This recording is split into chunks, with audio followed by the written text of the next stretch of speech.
The unwritten rules of Helldivers 2. Do you want to show your team the proper respect they deserve? Or maybe you want to support your team with patience and skill? Well, these unwritten rules of Helldivers 2 not only help you be respectful to your team, but also help you learn basic team play skills that help you and your squad dominate every single mission. My name is Red Monster Thing, but you can call me Red. And now that we've got our introductions in order, let's get into the unwritten rules of Helldivers 2. Before throwing your stratagem, make sure your team isn't in the area. I mean, if you want to throw down a tactical nuke at your feet, go for it, but make sure no one else is nearby. If you do end up catching allies in the crossfire, this is a great way to get yourself kicked. Also, communicate first that you are throwing an orbital napalm. Liberty knows how many times I've been killed by a stray orbital napalm, and no one told me about it.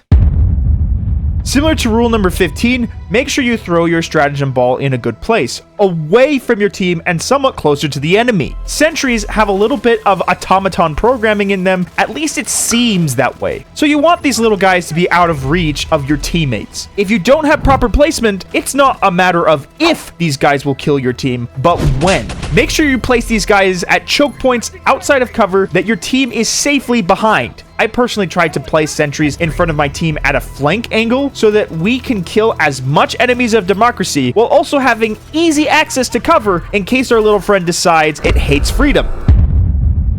When calling in supplies, you always want to wait for your team. And to add to that, you also want to only take one resupply. Just like in Deep Rock Galactic, most resupplies only give you half of your total supply. So make sure to ask your teammates before double dipping. If you're off on your own in Australia or something on the map, you need to ask your team before typing that code in, no matter how dire the situation. Doing this will get you kicked faster than you can say, "For democracy!" It is genuinely better for the team if you die and waste a reinforcement than if you call it in for yourself, but inadvertently cause the death of your entire team with a resource shortage. The best thing to do if you plan on splitting from the team and being a lone wolf is to either take the supply pack or go fishing for POIs. Usually these places have a lot of ammo, grenades, and stims to keep you going, but be warned, on higher difficulties, 3 or more enemies can spawn to guard these supplies.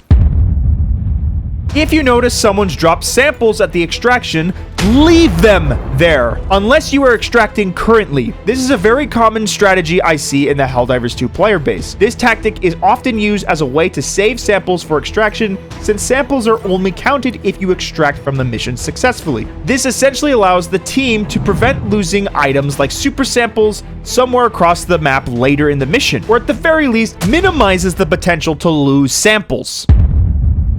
While on the topic of samples, it is important to note that all samples and super credits are shared. Don't be fooled, Helldiver. Just because your buddy over there picked up some rare samples does not mean that you won't get any. This one is pretty well known in the community, so if you ever kill a teammate for taking your samples, you will be kicked, and rightfully so. See this Sieve artillery? This is where you load Sieve shells into it. And the order you put these shells in is very important. There are 2 fundamental rules when putting shells into this thing. Never put in smoke or EMS shells, the gray and blue ones, and always put in mini nukes and high explosives. Helldivers 2 is all about explosions. So I bet some of you are going, well, duh. Of course you want to put in a shell that's labeled mini nuke in the artillery, but there is a minority of players that just fill in the Sieve artillery randomly without care, just so that they can complete the side objective faster. And while this is helpful for speed, if, say, your team happens to walk by and see a mini nuke lying on the ground, you will be labeled as a traitor. The first order you put these shells in is mini nuke, high explosive, explosive, napalm, EMS, and smoke. The second order you put these in is the complete inverse, but you still want to exclude smokes and EMS strikes if you can. Make sure mini nukes and high explosives always make it in though. Some players prefer using the mini nukes as a last resort, but others like to see the big boom first. Really, ask your team what order they prefer before loading her up. You've probably seen this before. A teammate pings a patrol that you aren't close to in the slightest, and maybe it's a little out of sight or reach. You feel an instinct to start blasting away, But once you do, your team starts getting upset. Maybe it's a random team kill, or they just straight up tell you in chat, "I was trying to warn you." Most of the time, when one of your teammates pings a patrol, it's not assigned to attack, it's assigned to avoid being spotted. But what about the times when it is assigned to attack? Let's take this scenario. You just had the last stand of your life. Really ironic when you put it like that, honestly. You die a hero's death, and now a reinforcement is being called in to replace your fallen body. But then your teammate pings a giant mob while you're still in orbit. So what should you do in this scenario? Well, the answer is quite easy. Land on the heavy. Usually, a ping like this is a sign of desperation, but also is a good coordination tactic. It's honestly best to target that pinged enemy no matter the consequences. Say, even if it's a tank or factory strider and it launches you halfway across the map, at least you now know that you helped your teammate survive a stressful situation. If you ever see a fellow diver ping a bunker or say bunker in the chat, and you're nearby, it is the courteous thing to do to answer it. Who knows? There may be super credits inside. If you don't, it will make your teammate very sad, angry even. I see this a lot, but when an FRV honks at you, usually the driver wants to Uber you to extraction or the main objective. So if that's where you're headed, don't hesitate to get in. But if you're worried about the FRV tipping over and killing all of you, just politely decline. But if you just walk away, don't be surprised if you get hit. One of the biggest unwritten rules of Helldivers 2 is never picking up another diver's stuff. If your teammate dies, their stuff is not up for grabs. Even though that Helldiver is now dead, those items belong to the destroyer/player it came from, meaning it is polite to allow the next reinforcement to take back their stuff. If you take a player's support weapon or backpack, they have every right to be angry with you. Because of this act of treason, your head may be swiftly liberated from your body by your fellow teammate.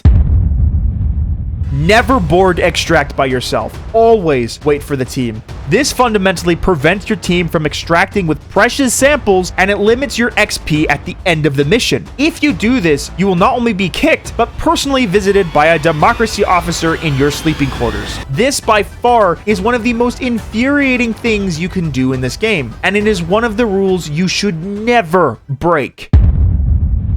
Ever heard the statement, "cool guys don't look at explosions"? Well, in Helldivers 2, this couldn't be further from the truth. It's no secret that Helldivers 2 has some of the best explosions in gaming, period. And so it is an unwritten rule that you absolutely must always look at the explosion, because these explosions are big and glorious. Plus, the devs put a lot of work in making these things look cool and realistic, and it's just part of the fun of Helldivers 2. You're frankly doing yourself a disservice. Seriously, just look at the explosions.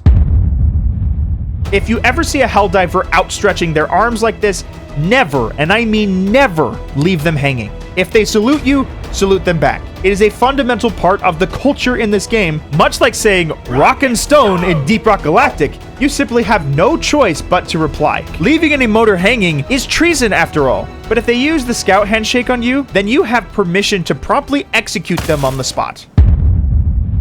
Probably the most important unwritten rule on this list. I asked you guys a while ago what you thought were the unwritten rules of Helldivers 2, and this came up more than any other rule. Do not reinforce your teammates unless you happen to be nearby where they died. I know some of you have the muscle memory to call in your team instantly, but please refrain from doing this as soon as you see your mate's name turn red.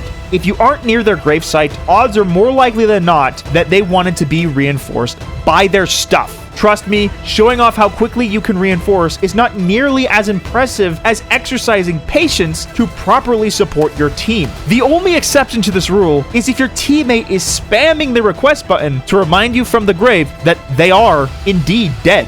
If they're spamming this button, it means they're saying, I don't care where I spawn in, just let me back in the game. But that's all of the unwritten rules I have for you today. Be sure to let me know what unwritten rules you would add to the list. If you've enjoyed this video, be sure to leave a like. And if you want to see more content like this, be sure to subscribe. It helps a ton and it means a lot.